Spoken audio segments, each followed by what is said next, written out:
உலக புகழ் கொண்ட மதுரை மீனாட்சி அம்மன் திருக்கோவிலிருந்து மதுரை மீனாட்சியும் சுந்தரேஸ்வரரும் பஞ்சமூர்த்திகளோட மீனாட்சி கோயிலிருந்து திருப்பரங்குன்றத்துக்கு புறப்பாடாததால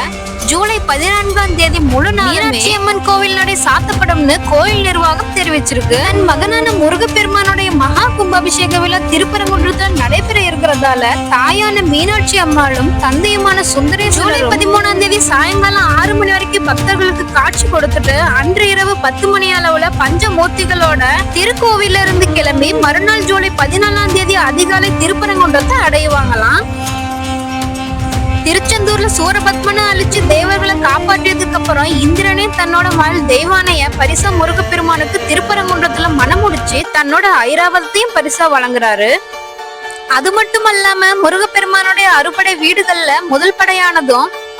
குடைவரை கோயிலான இத்திருக்கோயிலில் அருள் புரியும் முருகப்பெருமான் அகஸ்தியர் முனிவருடனும் தெய்வானையுடனும் காட்சி தரும் சிறப்பு வாய்ந்த திருப்பரங்குன்றத்தில் 12 வருஷத்துக்கு அப்புறம் ஜூலை 14ஆம் தேதி அதிகாலை பிரம்ம முகூர்த்த தேவாதி தேவர்கள் 30 முக்கோடி தேவர்கள் முன்னிலையில் ஐம்பூதங்கள் சாட்சியாக முருகப்பெருமானின் சிலை நிலத்தத்துவமாகவும் கலசத்தில் உள்ள புனித நீர் நீர் தத்துவமாகவும் யாக குன்றத்தில் எரியும் அக்னி நெருப்பு தத்துவமாகவும் யாகசாலையில் வேத சாஸ்திரிகளின் மந்திர ஒளிகள் வாயு தத்துவமாகவும் இவையெல்லாவற்றுக்கும் மேலாக கலச தீர்த்தத்தில் உள்ள கோபுர குடமுழுக்கு நடைபெறும் போது லட்சக்கணக்கான பக்தர்கள் மனதில் உள்ள நல்ல எண்ணங்கள் பெரும் ஆகாய தத்துவமாகவும் இப்படி ஐம்பூத சக்திகளோட முழு சக்தியும் பெற்று அதிகாலை 5:25 மணி துவங்கி காலை 6:10 மணிக்குள்ளாக திரு மகா கும்பாபிஷேக விழா திருப்பரங்குன்றத்துல நடக்க உள்ளது. இதனால தன் மகனான முருகனின் மகா கும்பாபிஷேக விழாவை சிறப்பிக்க தாயும் தந்தையும் திருப்பரங்குன்றத்துக்கு வந்து விழாவை சிறப்பிச்சுட்டு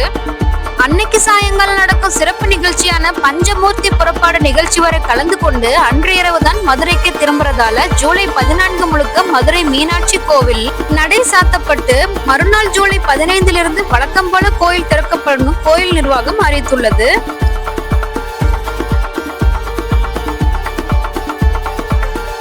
இதுவரைக்கும் இந்த வீடியோ உங்களுக்கு யூஸ்ஃபுல்லா இருந்தா நம்ம சேனலுக்கு ஒரு லைக் போட்டு உங்க வேல்யூபிள் கமெண்ட்ஸ் எழுதி சேனலை சப்ஸ்கிரைப் செய்யுங்க.